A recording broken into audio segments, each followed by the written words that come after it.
కర్ణాటకలోని సిద్ధరామయ్య ప్రభుత్వం తాజాగా ఒక కీలక నిర్ణయం తీసుకుంది. కృత్రిమ ఫుడ్ కలర్తో చేసే గోబీ మంచూరియా, కాటన్ క్యాండీ విక్రయాలపై నిషేధం విధిస్తూ ఉత్తర్వులు జారీ చేసింది. వీటి తయారీలో భాగంగా రంగుల కోసం రోడమైన్ బి అనే రసాయన ఏజెంట్ ని వినియోగిస్తున్నారని, ఇది ఆరోగ్యానికి హానికరమైందని తేలింది. అందుకే వీటి తయారీలో కృత్రిమ రంగు వాడకుండా నిషేధం విధించినట్లు రాష్ట్ర ఆరోగ్య శాఖ వెల్లడించింది.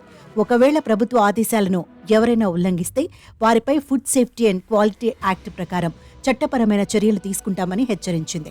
ఈ విషయంపై కర్ణాటక ఆరోగ్య శాఖ మంత్రి దినేష్ గుండూరావ్ కీలక వ్యాఖ్యలు చేశారు. కొన్ని ఆహార పదార్థాల తయారీ కోసం హానికారక రసాయనాలు ఉపయోగిస్తున్నారని, ఇది ఆందోళన కలిగిస్తోందని అన్నారు. ఆరోగ్య అధికారులు ఇటీవలే రాష్ట్ర వ్యాప్తంగా పలు ఫుడ్ సెంటర్ల నుంచి 171 నమూనాలను సేకరించారని, 107 పదార్థాల్లో హానికారక కృత్రిమ రంగులను ఉపయోగించినట్లు పరీక్షల్లో తేలిందని చెప్పారు. వాటిల్లో రోడమైన్ బి, టాట్రజైన్ వంటి రసాయనాలను వినియోగిస్తున్నారని, ఇవి ఆరోగ్యానికి ముప్పు తీసుకొస్తాయని వివరించారు. అందుకే అలాంటి రసాయనాలతో చేసే coloured gobi manchuria, cotton candy విక్రయాలపై నిషేధం విధించామని ఆయన చెప్పారు. ఒకవేళ ఈ నిబంధనల్ని ఎవరైనా ఉల్లంఘిస్తే వారిపై కఠిన చర్యలు తీసుకుంటామని మంత్రి దినేష్ గుండూరావ్ హెచ్చరించారు. 7 ఏళ్ల జైలు శిక్షతో పాటు లైసెన్సులను కూడా రద్దు చేస్తామని పేర్కొన్నారు. అలాగే హానికారక రసాయనాల్ని ఉపయోగించే ఫుడ్ సెంటర్లపై కేసు నమోదు చేయాలని అధికారులకు ఆదేశాలు జారీ చేశారు.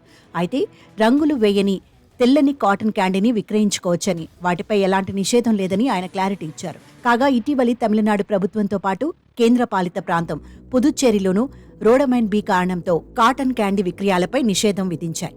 సాధారణంగా ఈ రోడమైన్ బిని దుస్తుల కలరింగ్, పేపర్ ప్రింటింగ్ లో ఎక్కువగా వినియోగిస్తారు. అయితే దీనిని ఫుడ్ కలరింగ్ కోసం ఏమాత్రం ఉపయోగించకూడదు. ఒకవేళ ఈ రసాయన ఏజెంట్ మన శరీరంలోకి వెళితే కిడ్నీ, లివర్ పనితీరుపై ప్రభావం చూపిస్తుందని ఆరోగ్య నిపుణులు చెప్తున్నారు. అల్సర్స్తో పాటు క్యాన్సర్ వంటి ప్రాణాంతకమైన వ్యాధులు వచ్చే ప్రమాదం ఉందని కూడా హెచ్చరిస్తున్నారు. ఇంతటి ప్రమాదకరమైనది కాబట్టి ఈ రసాయన ఏజెంట్ని వినియోగించి చేసే ఆహార పదార్థాల విక్రయాలపై కర్ణాటక ప్రభుత్వం నిషేధం విధించింది.